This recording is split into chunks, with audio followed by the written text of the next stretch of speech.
Once a Soho House basic, always a Soho House basic bitch. Jeffrey Epstein was also Harvey Weinstein, very prominent. There were members. Meghan Markle was just one of the working girls for Soho House. Call girl, working girl, escort, whatever you want to call it. That's what she was. Before Meghan Markle ever stepped into royal titles and palace headlines, she had already mastered something far more powerful than etiquette lessons, networking her way straight to influence.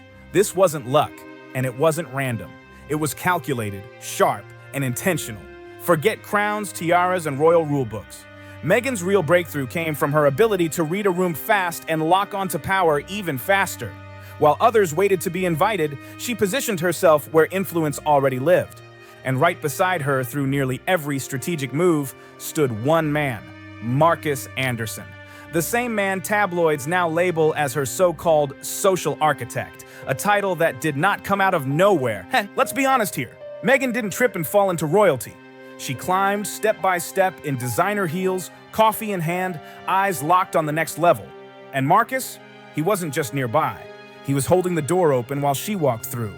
While most actresses were hustling for a single line in a pilot episode, Meghan was already sipping cocktails inside Soho House, an exclusive club Markus helped run, where power players gathered like it was routine. For Meghan, rubbing shoulders with elites wasn't a hobby. It became part of the strategy. Some people call it ambition. Others see it as precision-guided social climbing. Meghan has always had this very, very strange fascination with Soho House, very much this weird obsession with it. Back in her early days, she was totally reliant on Soho House to pay for her travel, to pay for her accommodation. Either way, Markus Anderson stayed close through every move. He wasn't just a friend. He was her confidant, her fixer, her access point to a world she wanted badly. And now, after years of whispers, leaks, and quiet rumors, Markus has allegedly hinted at something explosive, something that could flip the entire Meghan Markle narrative upside down. Because behind the polished smile and modern princess image sits a story filled with ambition, influence, and one relationship that may have gone much deeper than anyone expected. And once Markus started hinting at the truth, things got messy fast. Before Markus Anderson ever crossed paths with Meghan Markle, he was already known as the guy, the one people wanted to know, the man who could turn a nobody into a somebody with one perfectly timed introduction. Raised in Ontario without family wealth or elite bloodlines, Markus didn't have the usual keys to high society. What he did have was charm, access, and a rare talent for making powerful people feel like they needed him. By the time he landed at Soho House, the members' only playground for the rich and restless, Markus had already mastered the game. He wasn't just throwing parties. He was quietly curating influence. This guy has been around all of the time. Isn't that suspicious to you? Because it is for me. It is something strange. Without Markus Anderson, I hope to prove to you in this video that Meghan Markle wouldn't have the level of global fame that she enjoys now. Politicians, actors, executives, and heirs all crossed paths under his watch. And Markus moved through it all like a king without a crown. That's when Meghan entered the picture. A rising actress filming Suits, already hungry for more than Hollywood could offer. To Markus, she wasn't just another performer asking for a seat at the table. She was polished, driven, and clearly ready to climb. He saw potential, not just for friendship, but for strategy. And the moment Markus welcomed Meghan into the Soho House circle, everything shifted fast. Suddenly, she wasn't just a supporting actress on cable TV, she became a name whispered in rooms where real decisions were made. Markus didn't just open doors, he rewrote her guest list. He controlled access, and Meghan understood exactly what that meant. This wasn't about romance or gossip, it was about leverage. Together, they built connections that reshaped her future one invitation at a time. Cocktail parties turned into stepping stones, and access became currency. He is like a parasite, always lurking in their shadow. No normal family has a constant third wheel, male or female, leeching onto their every move. Markus is practically glued to them. Markus started off at Soho House London as a waiter, and he was a global membership director when he first met Meghan. What Markus didn't realize back then was how far this connection would echo. A friendship built on glamour and opportunity that would later pull his name straight into royal controversy, whether he wanted it there or not. When Meghan Markle and Markus Anderson finally crossed paths, the connection hit instantly. Not romantic, but charged with ambition and energy. Markus never wasted time on empty chatter, and Meghan was never built for small dreams. Together, they formed a social power duo fueled by strategy, charm, and perfect timing. Markus spotted something in Meghan that most people missed. She could mix Hollywood glamour with high-level social polish effortlessly. She was well-spoken, camera-ready, and always thinking 2 steps ahead while keeping that calm smile locked in. And Markus? He held the keys. Private dinners, hidden villas, off-the-record gatherings. He had access to rooms most people never even heard about. This is what Meghan has been doing. She's a piece of Klingon, like she clings to somebody who can get her there. So Meghan manages to befriend one person of a very popular group, and then that person introduces her to the others. And because she's being brought in by somebody they trust, she's welcomed. Once the two started showing up together at Soho House events, the shift was impossible to ignore. Meghan went from that actress from Suits to the woman everyone wanted, seated quietly at their table. Behind the scenes, Markus was shaping that transformation move by move. He connected her with designers, philanthropists, and influencers who helped refine her public image. He lined up quiet getaways that doubled as high-level networking plays. One of those trips, a now-famous weekend at Soho Farmhouse, reportedly became the place where Meghan met Prince Harry for the first time. That wasn't chance, that was planning. It wasn't luck, it was logistics, guided by Markus's invisible hand. To him, it looked like friendship. To Meghan, it was acceleration. Every introduction pushed her closer to the life she had already pictured in her mind, and Markus seemed fully invested in watching her rise. But as Meghan's visibility grew, so did the whispers. People started asking questions quietly. Was Markus just helping a friend climb? His job was to go to a new city wherever they were opening up a new Soho House, and his job was to find the best and the brightest of that city to invite to the founding members party. And they didn't just invite anybody. To be a founding member, you really had to be somebody in the social scene of the city where they were opening up. Or was he pulling strings behind the scenes? That question stuck because when ambition and influence collide, nothing ever feels random. When Meghan stepped into royal territory, most of her old circle faded into the background fast. But Markus Anderson didn't go anywhere. While others backed away from the growing royal spotlight, Markus stayed close. Too close for comfort, according to people inside the palace. He wasn't royalty, not a politician, and not part of the royal staff. Yet somehow, he was always there. Private celebrations, luxury getaways, pre-wedding events, his name kept resurfacing among palace insiders like an echo that wouldn't disappear. Markus became the outsider who slipped through the most guarded gates in the world. His connection to Meghan wasn't ignored. It was noticed. Royal aides quietly discussed the man who had her trust long before Prince Harry entered her life. Markus wasn't bound by royal rules, yet his influence seemed to reach places formal staff never could. And Meghan didn't distance herself from that connection. Markus stayed constant. He was familiar, steady, and loyal, while royal duties and non-stop media pressure closed in from all sides. Meghan Markle only becomes prominent for Soho House, guys, after she starts being on Suits and she's introduced to Markus Anderson. And then she gets more consistent and more prominent work, okay? Because then she could be in the presence of Markus Anderson. But that closeness caused tension. The royal world runs on distance, discretion, and hierarchy. Markus, with his Soho House background, confidence, and celebrity-heavy circles, didn't match the mold at all. And that mismatch made people uneasy fast. It didn't take long for quiet whispers to turn into full-blown speculation. People started asking the question no one inside the court wanted to say out loud. Was Markus just a loyal friend, or was he still acting as a gatekeeper, shaping Meghan's story from behind the scenes? His constant presence blurred lines fast. And in a system built on control and tradition, that made people nervous. How much influence could a civilian really have over a duchess? Then it started quietly, a soft murmur in the press. An unnamed close source dropped a fragment of a conversation allegedly linked to Markus Anderson. In the royal world, even a single sentence can explode. And explode it did. Within hours, headlines spread across continents.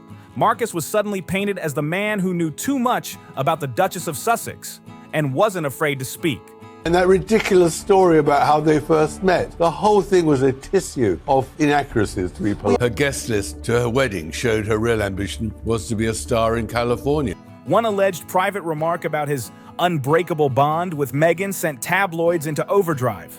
Friendship got twisted into scandal overnight, and speculation turned toxic fast. Inside the palace, panic set in immediately. The royal PR machine snapped into what insiders later described as full containment mode. Staff rushed to trace the leak, desperate to plug the hole before more damage followed. Meghan, already under constant media pressure, found herself hit with a fresh storm. And this time, it wasn't a faceless critic or distant insider. It was someone she had openly called her closest friend.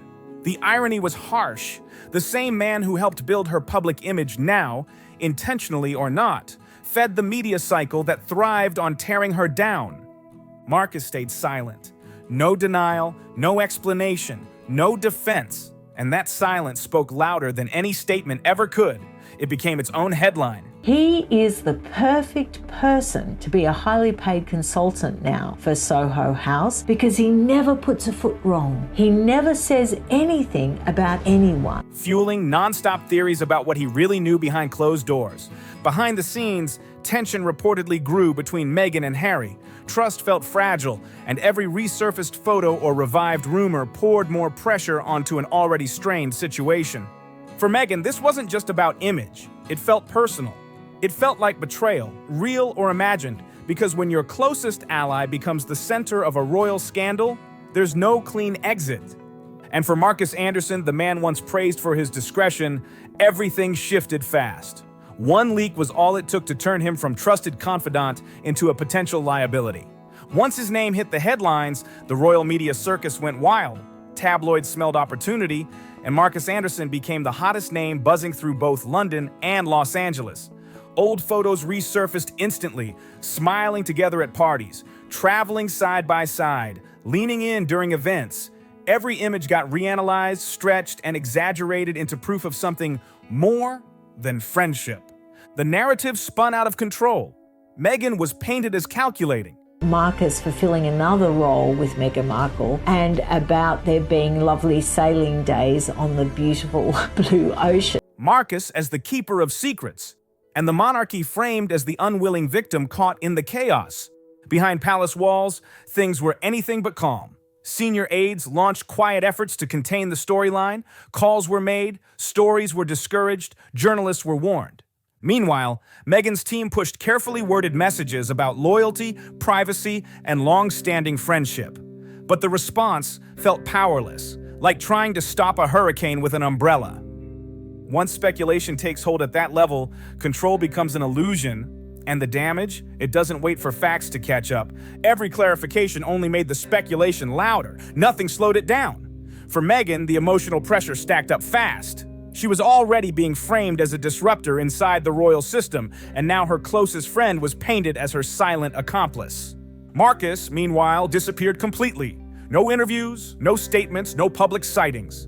He went dark, and that silence hit harder than any headline ever could. The quiet only amplified the chaos. To outside observers, the palace's urgency to control the story revealed something deeper. Fear. Fear that Markus might speak again. Fear that he could confirm rumors the institution wanted buried and forgotten. And even as Meghan's supporters defended her online, the damage was already locked in. In the world of royalty and media, He knows, and everybody all around the world, that you would want to know. The very rich, the very connected. Anybody who is anybody would be in Markus Anderson's little black book. And he's never betrayed a confidence. He's never made a slip. perception equals power. And once that power slips, even the crown can't fully pull it back. For years after the scandal, Markus Anderson became almost a ghost. His name lingered in gossip circles, whispered carefully, but never addressed directly. He stayed out of sight, out of reach, and out of the spotlight. Then, unexpectedly, he resurfaced, not with a tell-all book or a dramatic sit-down interview. Instead, it came through a quiet moment at a private event that somehow made its way online. His words weren't explosive, but the tone hit hard, calm, measured, reflective, and oddly revealing. Markus admitted he had stood by Meghan through every storm, hinting that much of what the public believed never reflected the full truth. He didn't deny the friendship. He didn't apologize for it either. Instead, he described Meghan as deeply misunderstood, yet relentlessly determined to survive. It wasn't a defense speech. It landed more like a truth bomb wrapped in diplomacy. Insiders viewed it as Markus reclaiming his image while still shielding hers. Others saw calculated damage control, a way to reset the narrative without reopening old wounds. But that quiet statement reopened them anyway. Why speak now?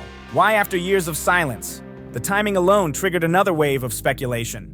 Some believe Markus was distancing himself before new rumors surfaced. Others focused on what he didn't do. He didn't attack the royals. He didn't expose Meghan. He simply confirmed loyalty. Meghan Markle has never been a member. I don't know if she's become a member now, but she had been working for Soho House since at least 2005. Even after being dragged through a global scandal. To critics, it looked like manipulation. To supporters, it was proof of enduring friendship. To everyone else, it highlighted how tightly power, privacy, and ambition had become tangled. Markus may not have betrayed Meghan, but his restrained reveal made one thing clear. Their connection was far more complex than anyone had assumed. Because sometimes the real story isn't in what gets confessed. It's in what remains unsaid. After Markus Anderson's quiet revelation, the storm slowly lost momentum. But the damage didn't disappear. It lingered like a shadow that refused to lift. Meghan Markle, once the dazzling outsider who shook centuries of tradition, watched her circle shrink dramatically. The glamorous brunches, private trips, and buzzing social life of her pre-royal days faded fast. They were replaced with rigid schedules, constant security, and carefully measured trust. Markus, once her ever-present confidant, drifted back into private life. He returned to the world he always controlled best, far from cameras, commentary, and royal chaos. Eventually, the media moved on, but not before leaving scars on both sides. Meghan was no longer just a duchess.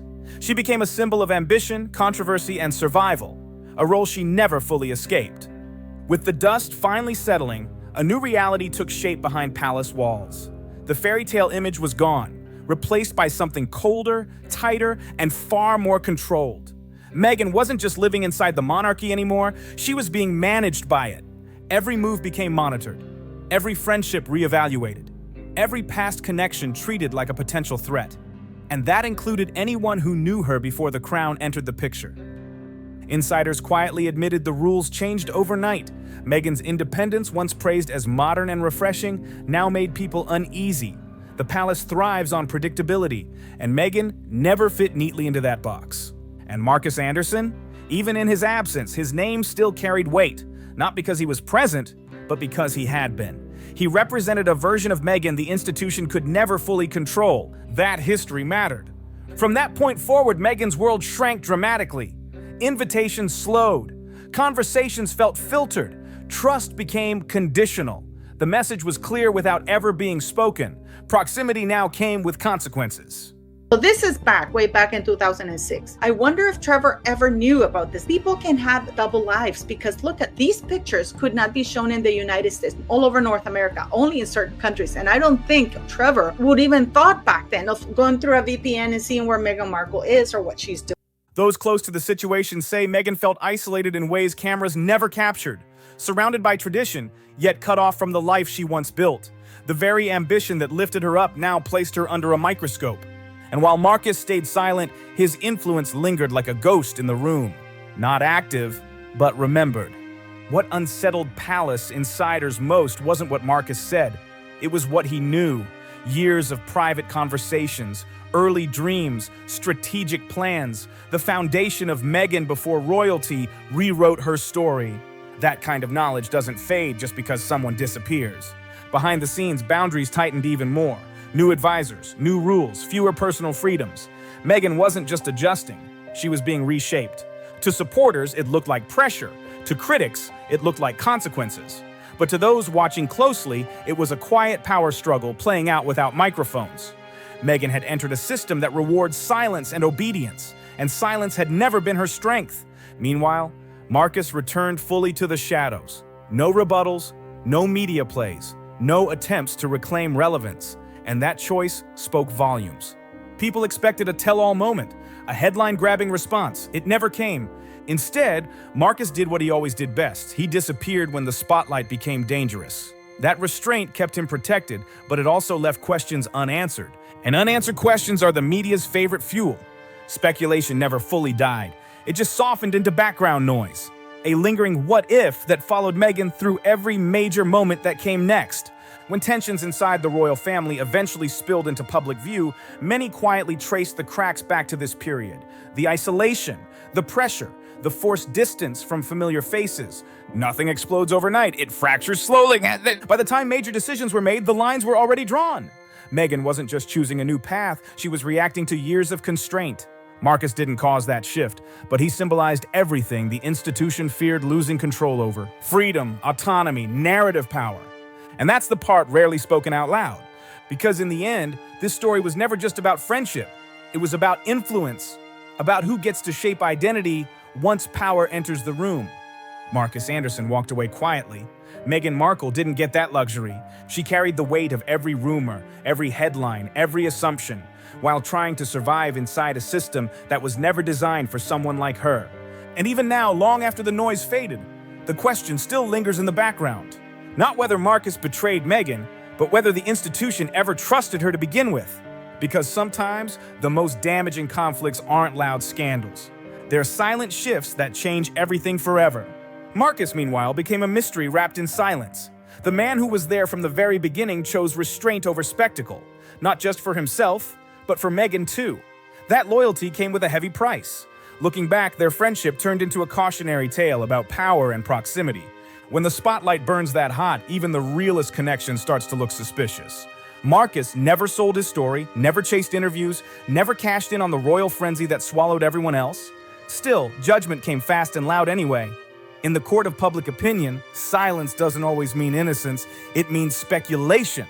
Meghan, determined to push forward, reportedly leaned on family and new ventures to take control of her narrative again. She stayed focused, kept moving, and rebuilt where she could. But deep down, something had shifted permanently. Trust no longer came easy, because behind every headline, every rumor, and every viral clip sat one uncomfortable truth. Royal life doesn't just test marriages, it tests friendships too. And when ambition, influence, and loyalty collide inside that unforgiving arena, someone always pays the price. For Meghan and Markus, that price was their bond, the very thing that once made them unstoppable. That's the untold reality behind Meghan Markle and Markus Anderson's complicated connection. What began as a glittering alliance built on trust and shared ambition slowly turned into one of the most misunderstood relationships in modern royal history. Markus wasn't just a friend, he was a witness.